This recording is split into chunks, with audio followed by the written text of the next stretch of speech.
analytics classes for all those nerds out there. But Thomas Bryant's jockstrap, get him out of here! How does that not indicate to you, like, hey, sometimes, like, these prospects are awesome? Donald, get back! They snatched that chain, boy. Get back! What's all gonna do about it? Popeye snatched that chain. Get back! We want that snack wrap. They got 3 flavors. Y'all got 1. Get back. Hey, everybody. Welcome into the Big Factor here on the Big Play Sports Network, presented by FanDuel. I'm Ryan Tyler. He's Project Patrick McGuire. He's Nick Padone. 2 new faces on the Big Factor. 1 very new, 1 semi-new in Pat. He makes some appearances, but Cade Crackus making his first appearance here. Yes, sir. On the Big Come Factor. on. Cade, you've been behind the scenes here at Big Play, cranking out articles for all things Cavs, Browns, Guardians, Buckeyes on SI. I think it's safe to say one of our leading writers, if not the leading writer, since we've taken over those publishing rights over at SI. Cade, welcome to the show, man. Tell us a little bit about you. Welcome to the show. Yeah, thanks for having me on. It's been good. It's been very excited to help out and write on SI, and it's been a lot of fun. You guys have got a good thing going here. It's been fun to be a part of it. Yeah, well, welcome aboard. We're very happy to have you. No bones about that. All right, let's dive into the show today. We have a ton to talk about. But before we get into today's topic, I was gone yesterday. I'm glad to be back on the Big Factor. Some new exciting ventures here at Big Play. If you haven't seen, we launched Big Play Detroit. Herman Moore and Anthony Bellino, Route 84 with Herman Moore is the name of the show. First episode filmed yesterday, went out live at 8 p.m. Excited to get that going. We're branching out here in Big Play. But I got to ask you guys, because I have been busy the last couple days. I haven't been very hip on Twitter. I haven't been active on the social streets.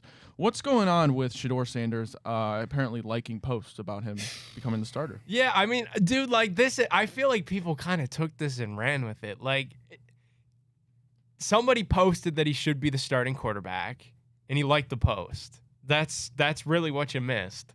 Okay. So now you're filled in. So what's your thoughts on now that we've all given our takes? What say you, Ryan? Breaking news on SI. I suppose I don't really have any thoughts. Yeah. I mean, a guy wants to play football for the Cleveland Browns. Right, print the headline. Yeah. So, I mean, anytime you're 2-6 at this point in the season and your offense is the worst in the league, I suppose if you're looking for headlines, looking for anything to be excited about on that side of the ball. All right, well, that goes there. Yeah. Do you think this would be any different if he was on the Ravens, like that story came out the other day about, how he wanted to be on the Ravens and wanted to go over all these other places, but then they told him to pass on him? Do you think this would happen elsewhere, or do you think it's just a Brown story, though? No, I think it would happen elsewhere. Yeah. Like, he wants to get on the field. Like, that's why he wound up in Cleveland, because he thought that this was the easiest path to him getting on the field, because the team is so inept at that spot anyway, and like we're literally one ankle twist away from getting him. Honestly, I don't even. Time. Come on. I know Stefanski said like that the expectation is that Gabriel's still going to be the starter. I really think there's still a chance that Shedeur starts this Jets game. Like I don't think it's over till the fat lady sings. And like you've got this bye week. He said that he's going to look at everything. So if you're truly going to look at everything, you should probably look at the quarterback, who was really bad. Like the one thing about Dylan Gabriel is like the first 3 starts, he had some excuses. Like the first one was his debut. It was in London. Then it was in Pittsburgh, a place that you haven't won in a couple of decades. Then you go to your home debut. It's like the horrible weather game. But then this past week, like the excuses kind of ran out, because like the offensive line did pass protect better, and you actually looked worse of all 4 of your starts. So I do think like his excuses are starting to run thin, which is crazy to say because he's a 3rd round pick. Like he shouldn't be in this spot anyway. But I don't think the door is slammed shut on Shedeur starting November 7th. One of the other things too, talking about Dylan Gabriel, that I don't think we've hit yet, that kind of has gotten swept under the rug a little bit. In his first start, how bad does that Vikings loss look now that we know that Carson Wentz had his season-ending shoulder injury that he played through? Talked about at all. Doesn't get talked about at all. He was in the Baker Mayfield track the last 4 games where he's got a destroyed shoulder, and the Browns let him drive, 75 yards in 2 minutes and 30 seconds. That's why the timeout situation that Kevin Stefanski, we talked unending. We talked it to absolute death, but I still cannot believe they lost that game to Carson Wentz and the Vikings. Well, we already got a comment in the chat that says, fire shit Fansky. Ain't no excuses when you're receiving team reps. Happy Wednesday morning. Okay. Yeah, I was about to say the YouTube Once chat. the leaves start falling and the weather gets cold, that's when you see it. So, Well, trade deadline just 1 week away. November 4th, 4 p.m. is the 2025 NFL trade deadline. We saw our first kind of move. Pittsburgh Steelers, they acquire Kyle Duggar, safety from the New England Patriots, former starter. Mike Vrabel comes in. He moved the second team Steelers moved Deshaun Elliott to IR. Juan Thornhill is an absolute cannon. Yeah. They need Who could have seen that coming? Genuinely, they need help in their secondary. But do you see they're 0-2 ever since he posted that stupid Yeah. photo where he's like jogged my ass Rent-free, off the yeah, field with a rent-free W? They bullshit. haven't won a game since. I try to So, tell people, good job, he Juan looked Thornhill. awful on Sunday night Juan too. Thornhill Awful. has been horrible. He's Yeah. a free safety that can't cover. So what are Yeah, you doing? he's on the Sendejo track for sure. He really is. Like that name does not get tossed around enough. Those two being very similar. All right, well, headline about the Cleveland Browns general manager Andrew Berry's traditionally spoken to reporters during the team's bye week. Where's Waldo? I'm Andrew bent Berry? up about that. Like, I'll be honest, guys. Like, this one's got me bent up, and I think this is really simple. Like, I know so many people want to like put think pieces into this and what went wrong and why is he not doing it? Like, are him and Kevin on distancing themselves from each other? Because you got Mary Kay saying that Kevin is now the new spokesperson for the Browns, not Andrew Berry. So like, are they distancing themselves? My thing, this is very simple. Andrew Berry, you helped create this mess. You should have to answer for it. Like, it is quite literally simple. that simple. Like, this is your mess as well. Whether you made the Deshaun Watson trade or not, whether that was Jimmy's thing or not, like, okay, let's leave the Deshaun thing at bay. Somebody should get fired for the Jerry Jeudy Yeah, $41 million. He looks like one of the worst receivers in football. So, like, you could have the Deshaun excuse, but ducking the media like this is really unacceptable and it's really bad.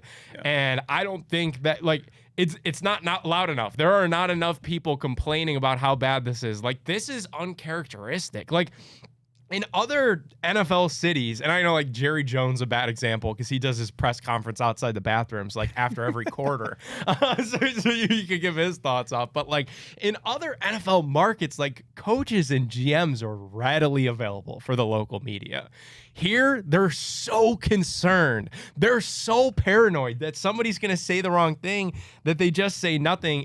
It's unacceptable, really. I can't believe that, like, even with a little bit of outrage that this storyline had on like Monday and Tuesday, he didn't kind of like, swerve back and just host a media availability, dude. Like, sit up there for 30 minutes, give your stupid "we gotta be better" line that you're gonna give and get done with it, but not saying it like.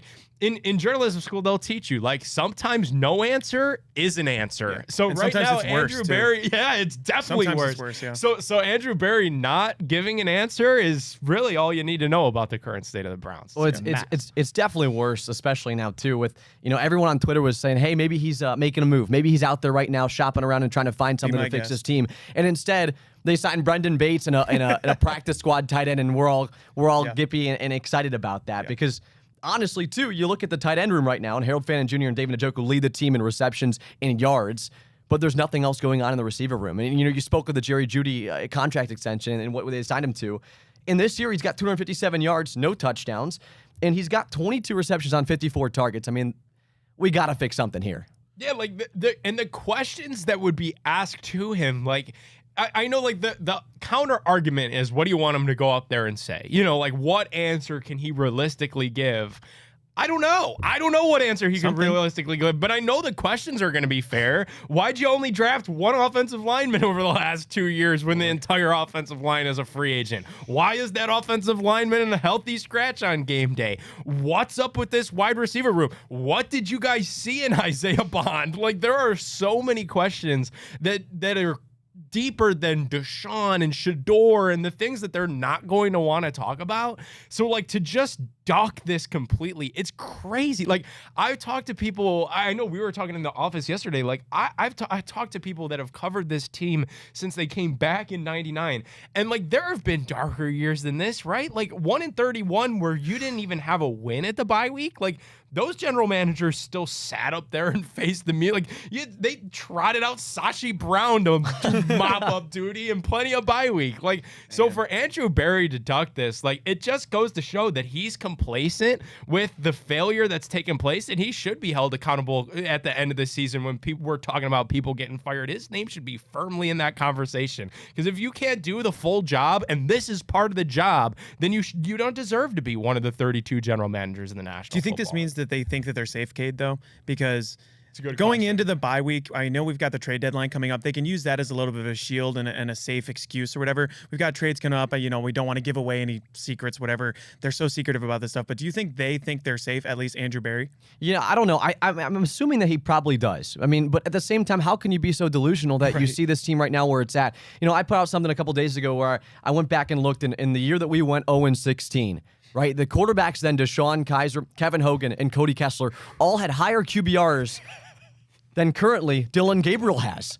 By large margins. Large margins, I'm telling you. Deshaun Kaiser had roughly a 4 QBR, or a 40 QBR, and Dylan Gabriel has a 23. What are we doing? And guess what? Guess what the coaching staff in the front office did? They stood in front of the media and addressed those things. Yeah. But for some reason, fast forward nearly 10 years, and we're hiding behind things. It doesn't make any sense. Yeah. And I would argue, too, that those quarterbacks looked worse than Dylan Gabriel at certain points, too. Like, the QBR numbers is very low for Dylan Gabriel because he's not throwing down the field. He's not doing a whole lot of that. Those boys did not look great in the 2016 season, no, man. Not at all. The quarterback situation has been dire for a long time. It is really, this could be the worst it's been in a long time. It does seem to the fans, like, I think the fans would fall in line with what Cade said. Like, it seems like he's hiding. Yeah. I think then you have to take it another layer. And is this Andrew Berry kind of distancing himself from Kevin Stefanski? Like, they've preached alignment. They've preached that they're thought partners. Everything that they do is collaborative. But, like, Kevin Stefanski said that the Flacco trade surprised him. Now they're magically saying that Kevin Stefanski is the spokesman for the organization and it's not Andrew Berry. Like, it seems to me like Andrew Berry might just kind of be using the good draft class that he had as a shield, and it's like, well, Kevin could go down. Like, I worked for the Browns before Kevin, like, let Kevin go down by himself. And I think that's unfair because I do think Andrew has his hand in how messy this entire thing is. Like, I don't think he should receive a pass just because he had one all right draft. Like, being a GM is way more than drafting. It's roster construction. And when you watch these games get played out on Sunday, you could tell they're just outmatched in a lot of the games that they play. Well, and it's trickling down to the players, too, which is a major issue because even back when Greg Newsome was traded, Denzel Ward came out the next day and said he had no idea it was coming and he was heartbroken by it. So I'm not saying you have to inform the players of everything, but you have a staple like Denzel Ward on the defense and he's loving playing alongside of his boys. Yeah. I mean, it's showing that, there's a lot of communication issues internally across the board from the front office to the coaching staff to the players. And something, honestly, has got to change. Nick, you said that right now the days aren't as dark as they were for 1-31. Crazy. But it makes me wonder, like, are we really better off? Because I can make the argument that yes, and I have many times, that this roster has talent. You have a generational future Hall of Famer in Myles Garrett. You have guys like Denzel Ward. You at one point had a guy like Nick Chubb, but there's talent littered across this roster in some spaces. It's not deep by any means, right. But when you go to the 1-61, that's what it feels like. The 1-31 days, you couldn't really identify talent on that roster outside of Myles Garrett in his second year. Well, you have the talent.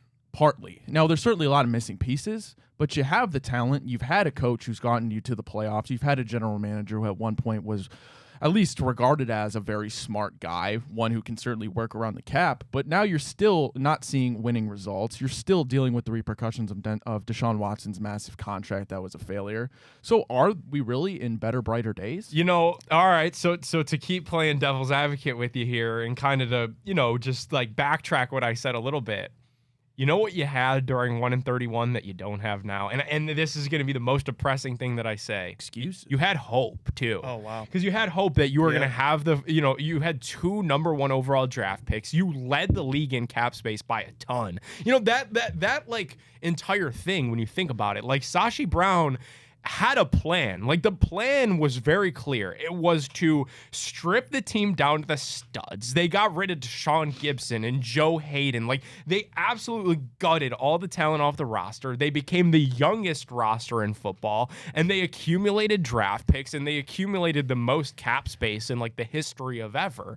So you had hope, even if it was blind hope, because you had a lawyer running the football team there for a minute. So, like, but you had hope that those 2 number 1 overall picks could turn into something. And then you had more first-round picks, too. Like, David Njoku was, first-round pick. Denzel Ward, Nick Chubb, Austin Corbett was drafted in the top 50 there. So, like, you had key, assets that you didn't really have until this past draft, which, like, okay, Mason Graham looks like a player. Quinshon Judkins, Carson Schlesinger look like players. Like, that's all great. And you've got, 2 first-round picks next year. So you're starting to build towards hope. But the Deshaun Watson thing, the cap space thing, like, they were able to quickly turn around. They gave Demarius Randall a ton of money to come in and change that secondary. They gave Jarvis Landry a huge contract to be like a sure-handed receiver in that room. Like, they were able to kind of reckless. Tyrod Taylor was a veteran quarterback that they paid to come in. Like, they were able to spend a good bit and kind of change things around real fast. I don't know that we're going to see that this offseason, Yeah, I don't know if you're not going to, I agree with you. Don't get me wrong, but, we're 5-20 right now over the past 2 seasons. It's kind of looking similar in terms of the perspective of, hey, 2 really bad seasons. You accumulate some draft picks. The only major difference between then and now is obviously the cap space. That's the glaring issue. But they are accumulating draft picks, and things are looking to trend upwards in that direction with such a young class. I mean, if you think about it, that season they got Mayfield, Chubb, and all these other players out of that draft class. Well, you got Dylan Gabriel, you got Shadur Sanders, you got Quinshon Judkins. I'm not saying those are the same players by any means, but they almost tried to replicate it, and it just fell on its face. Oh man, it's funny too because like when you put it that way, 5-20, I hadn't really framed it in my mind that way, but that's really so not that far from 1-31. No. It's so crazy to think about because we know we've got some talent like you were just talking about with those Quinshon Judkins, those guys, but to be that similar of a record with some talent, as similar of a record as you were with a talentless team. Oh my God. Crazy times here in Berea, down there in Berea. Well, the trade deadline just a week away. ESPN gives the Browns a 0.4% chance to make the postseason. So cross your fingers. What's crazy is, by the way, if you look at like the divisional standings, like the AFC North technically is open. Like, dude. Obviously, like it's not gonna happen. The team is so bad. But like, if you had a team that was even like look at Baltimore. Like, their record is horrible, but they're getting Lamar back, and they're the favorites to win the North. Like, it is so wide open, and it just makes you even more so upset because if you were even halfway competent, you'd be like in the conversation. And this feels like one of those years too, because I forget what year it was. Maybe it was 2020, where the Steelers started 7-0 and then lost like 5 or 6 straight. That's what it feels like this year with Aaron Rodgers too, where they peaked really early. They were every year. Well, yeah, too, but they get called, Super Bowl contenders, division winners. Are they going to run away with the division? Not so fast. No, they're ass. I've been trying to tell people. Jimmy Watkins, who I'm a big fan of, just put a column up in Cleveland.com. Is Browns GM Andrew Berry ducking accountability? He won't face questions until the offseason. Like, there are questions that warrant being asked now. Like, when they traded Flacco, the question was, how concerned were the Browns about trading Joe Flacco to a division rival earlier this month? Kevin Stefanski said, I think we talked through all those things. I would let Andrew speak to that. I don't want to speak, but I trust in his decisions. So it's like, well, why can't we speak to Andrew then? Great question. Like I'm so stuck on that. Like it's weird. I that's the only thing that I can say is that it's strange. Like, and I hope people that are watching understand, like, this is not how business operates in 31 other NFL cities. It's just not. Like, this is exclusively a Cleveland issue. A couple weeks ago, we saw the Browns deal Greg Newsome to the Jacksonville Jaguars. David Njoku is the hot button name for potentially the next veteran to be traded from Cleveland. We'll discuss some other names, but first I got to tell everybody about our great friends at Fairway Ford. Fairway Ford is the biggest Ford truck dealership in the entire state of Ohio. They have the largest selection of Ford F-150s and Super Duty trucks, and they won't be beat on price by any other Ford dealer. So don't let a short drive to Canfield, Ohio prevent you from saving thousands of dollars on your new truck. Fairway Ford, the largest inventory of new Ford trucks for lowest pricing and same hometown level of service. Scan the QR code now or go give the website a visit, fairwayfordohio.com. That is fairwayfordohio.com. Well, I mentioned Greg Newsome, one of the first veterans to get traded out of Cleveland to Jacksonville. David Njoku, the hot button name. But could there be others? Jerome Ford, he's on the final year of his rookie deal.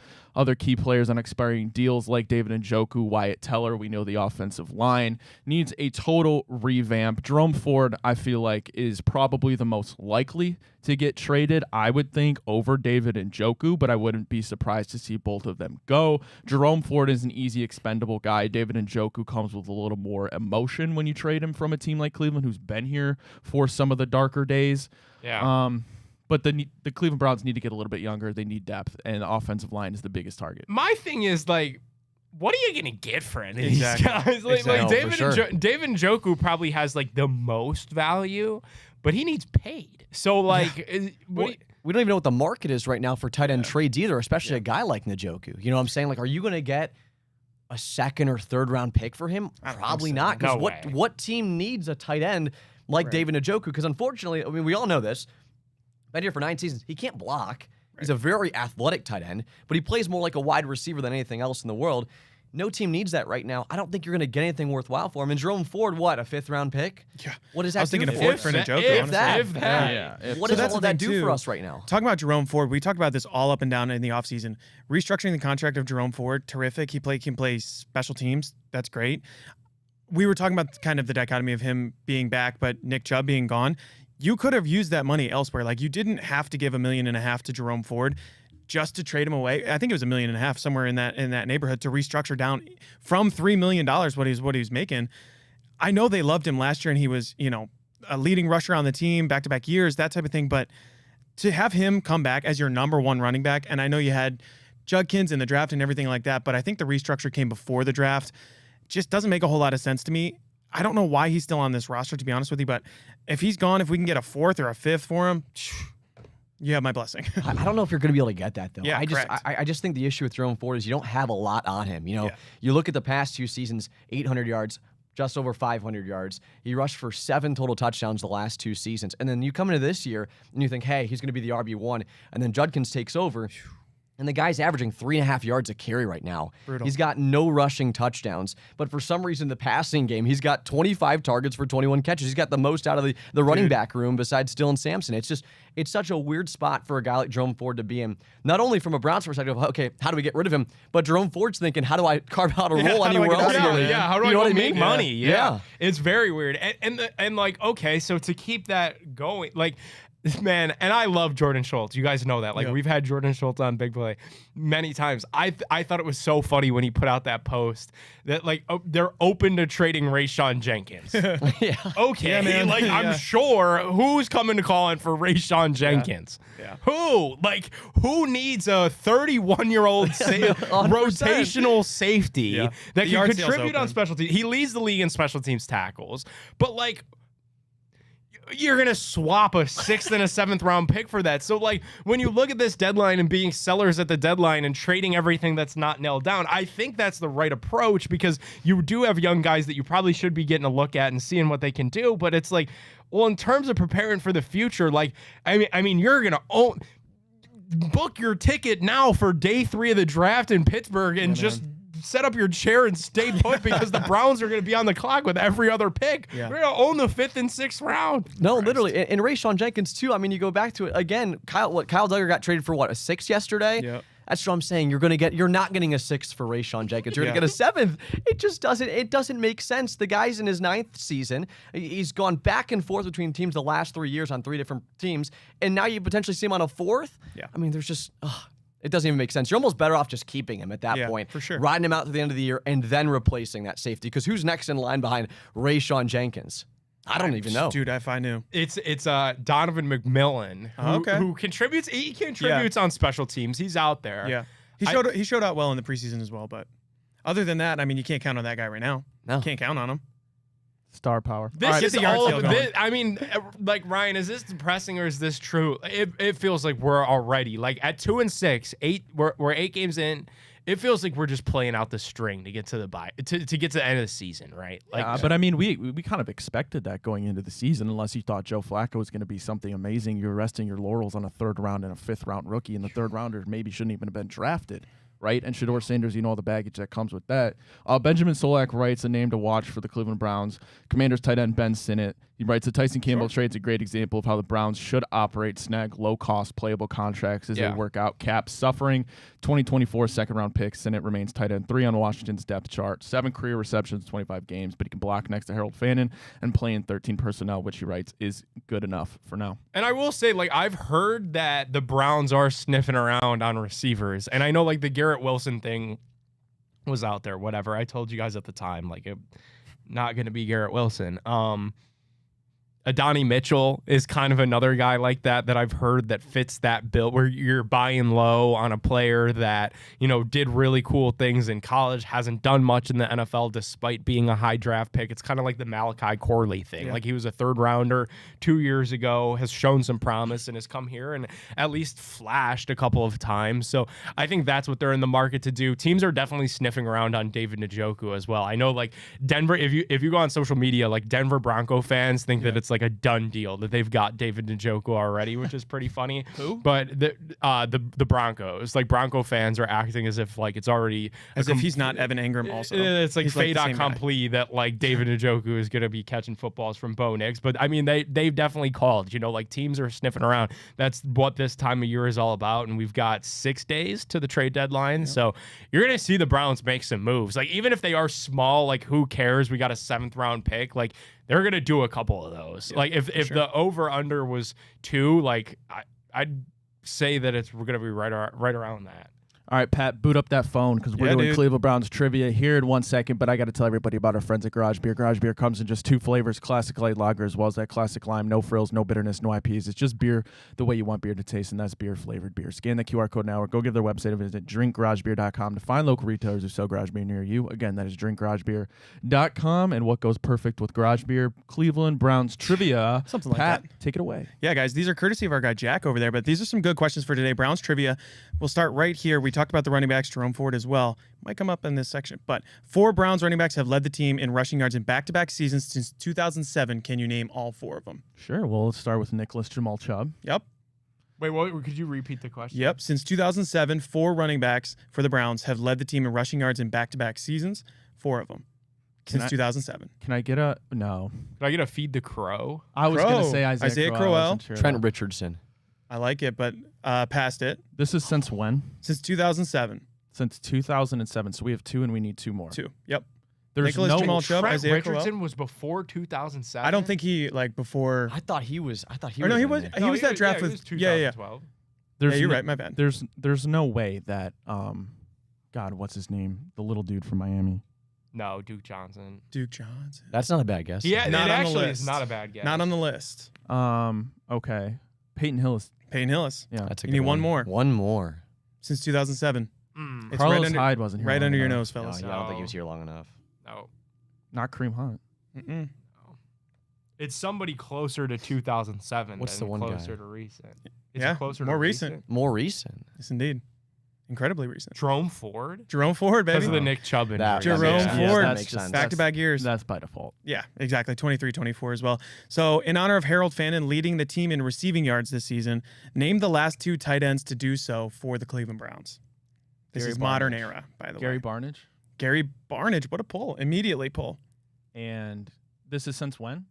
This is no time frame, just the last 2 tight ends. Oh, gee. So I can go back to like Ozzie Newsome? It is. It's not in that era though. Mm. Modern era Cleveland Browns. So since 99. Yeah. Kellen Winslow? Nope, believe it or not, no. I think of this guy with Tom Brady and the Patriots, personally. Wait, could you repeat the question one For more sure. time? In honor of Harold Fannin leading the team in receiving yards, name the last 2 tight ends to lead the team in receiving yards. You think of Tom Brady? I do, yeah. Okay, this might be before you were born. Oh wow, You're that's 16? far. Kellen you- Winslow? Nope, said him. Not Kellen.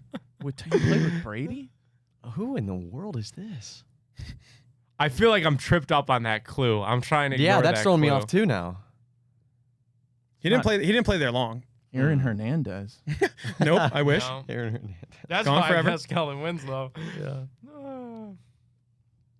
I don't remember a tight end that played with Brady that came to the Browns.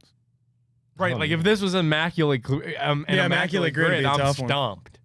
Patriots, Browns, tight ends. It's not Gary Barnidge. We already said him, and he was one. Right? I almost Yeah, said Gary I almost Barnidge, said I'm Austin sorry. Hooper, but Yeah, like that's we've way got too. Yeah, Check. not Austin Yeah. Hooper. Led the team in receptions. Yeah, crazy. Oh, not receiving yards, it's receptions? Receiving yards. Okay. Receiving yards. He played for the Cleveland Browns from 2010 to 2012. He was with the Patriots from 04 to 09. It is a kind of an obscure poll. This is like a dude sitting around the living room, say this guy's name. I think like Martellus Bennett. You're sort of close. I'm trying to think of any guys it could be. Yeah. I mean, he I played got for the nothing. Patriots. Got What? nothing? Like No, Vernon Davis never played. Nope. No. He would have been fun. The Patriots thing is what's tripping me up, man. Yeah. I don't think I'm gonna get this.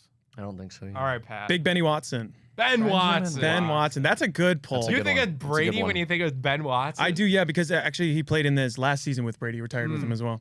But 04 to 09 with the Patriots. I think that tripped us up. I think it tripped Yeah, us for up. sure, Yeah. for sure. I got to get out of the way with the hints, man. Since 2010, the Browns have good. had a point differential of -100 or worse under Kevin Stefanski.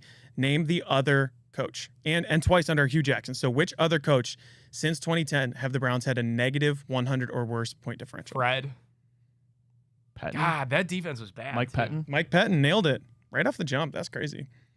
Nailed that one with Mike Pettin. Worse than 100-point differential. Oh my god. Mercedes Lewis, breaking news by the way, signing with the Denver Broncos practice squad, 41 years old. So Nice. may 41. take That's them crazy. may take them out of the Is Evan Njoku. Ingram out for the year? Yeah, Like, that's where is that's that the man? Njoku for them. Yeah, basically. They're going basically. crazy. All right, we got two more, fellas. So name the 3 Browns head coaches to finish second or higher in the division since they came back in '99. So Kevin. Crennel.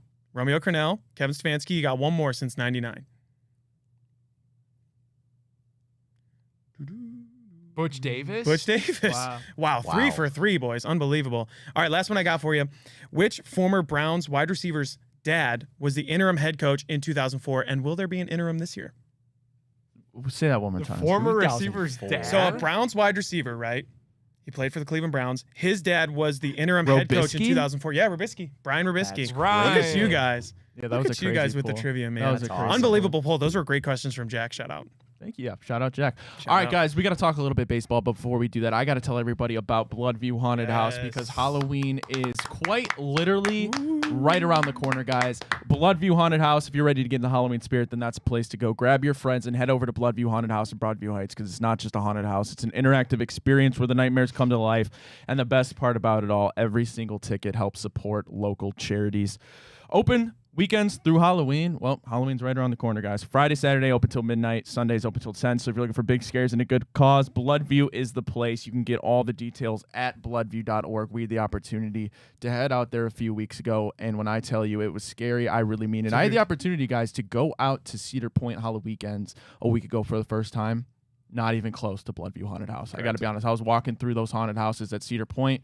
Didn't even give me the shivers, but Bloodview Haunted House made me pee my pants. It's the place to I can go confirm to that. get scared. I can Bloodview truly Haunted confirm House. that. Again, get all the details at bloodview.org. All right, Dude, guys. that was so the way fun. Ryan used to go like, that when they got was so scared, fun, crazy, dude. man. They did it. I'm telling you, a superb job. They Yeah, do it seriously. different there at Bloodview. Yeah. All right, we're flipping over to baseball. The World Series tied 2-2. Shout out the Blue Jays after an 18-inning loss. That could break a team. That didn't break them. They tie up the series 2-2. I guess my question to you guys is: we all know the connections with the Guardians and the Toronto Blue Jays. It starts up at the top with President CEO Mark Shapiro. They got Shane Bieber, Ernie Clement, Andres Jimenez, Nathan Lukes, Anthony Santander, Miles Straw, all on their roster. They've all spent time here in Cleveland. So my question to you is: if the Blue Jays do go ahead and win 2 more games and pull this thing off, are you going to feel more jaded, or are you going to feel more happy for the guys getting the rings? personally, I'll feel more jaded for sure. I think you guys might agree with that. Where this was the guards ball, technique of Andres Jimenez had a little bloop line drive that drove in 2 runs in a big spot last night. It was the 7th inning, I think it was. Miles Straw getting bunts down for those people. Like, you can win this way. Granted, you need somebody like Vladdy and George Springer over there to actually drive in the runs when the offense is not going. But the frustrating part is, like, they're doing it with the right-handed bats that we just have never gotten. We've looked for the left-handed bats with Josh Bell, people like that, Franmil Reyes for a while, Oscar Gonzalez, people like that. Inconsistent, but they had high peaks. You can do it if you just go out and get a high-level free agent that the guards are just never going to do. I feel more jaded about it, although it is interesting when you talk about baseball being broken because I think it is broken, but you can't really guarantee a championship, let alone in LA, when you've got incredible amounts of talent. You just even look at their outfield. Shohei Ohtani pitched last night. He wasn't necessarily his best because he didn't get a full night of sleep, basically. But to hit 3 home runs and start in, what was that, game 1, the team is unbelievable, but it's not going to guarantee you a championship in baseball.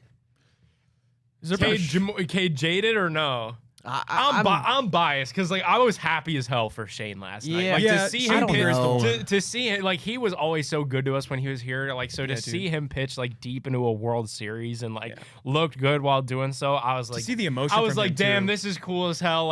Am I mad that it's not me? Sure, but at the same time, I like the individual and I'm glad that Of the course. individual is doing. I think it was more of a I think I was happy up until I watched last night's game. And the reason why I say that is because when I see a scoreline sitting 3-1, I immediately think back to 99% of the games that we've played this season because of how low scoring our offense was. But when it's a 3-1 game and you get Ernie Clement with nearly a 2-run home run, I'm sitting there going, where did we go wrong that guy's not in Cleveland, and that instead we have guys who can't even hit the ball into the outfield, let alone off the back wall. And to then have him get all the way to second, you have runners on second and third, and then Jimenez, who's been such an up and down player in Cleveland when he was here, bloop it in and bring in an RBI to really light the spark that was the flame that ended up taking over for the Blue Jays. I mean, I'm going to say I'm jaded just from that perspective. For sure. But also, I mean, you got to feel happy for those guys, too, because their careers were going to get shot down here in Cleveland. Just like we were talking about earlier with a lot of the Browns guys and Jerome Ford. I mean, it's a perfect example where, hey, you want to see a guy succeed at the end of the day, and I'm glad at least they are, but, man, it would have been so much better to see in Cleveland. Yeah, the interesting thing, too, is, like, you look at Andres Jimenez specifically for the Blue Jays. They've got him playing shortstop, which I thought was really interesting because you could have done that here in Cleveland, but you were so head over heels with somebody like Gabriel Arias and Brian Rocchio. In my opinion, Andres has the arm to play shortstop. It would have been a little dicey. Obviously, Arias has a cannon for an arm, so that's why they wanted to put him over there. But when you would have pitted him or played him next to somebody like Jose Ramirez, you can get away with it on that left side of the infield, and that makes that contract a little bit more playable. I know they wanted to get off of it because of the bat, but when you put in somebody like Arias, you could have played him at second base instead of playing him at shortstop.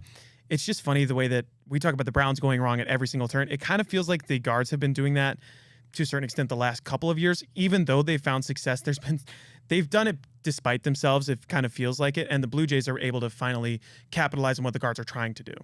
I meant to ask this as a trivia question to you guys. Would you agree or no? No, I do. I do. That's like such a harsh reality. But it like almost gives me a little bit of hope. Like you can. It's like your original point before you said what you just said. Like you can win with guards ball. Yes, you really can, because guards ball is just playing good fundamental baseball. Yeah. That's really all that it is. It's not small ball. It's just smart fundamental baseball. Yeah. But you need that power. So like it sucks because you're so right, Pat.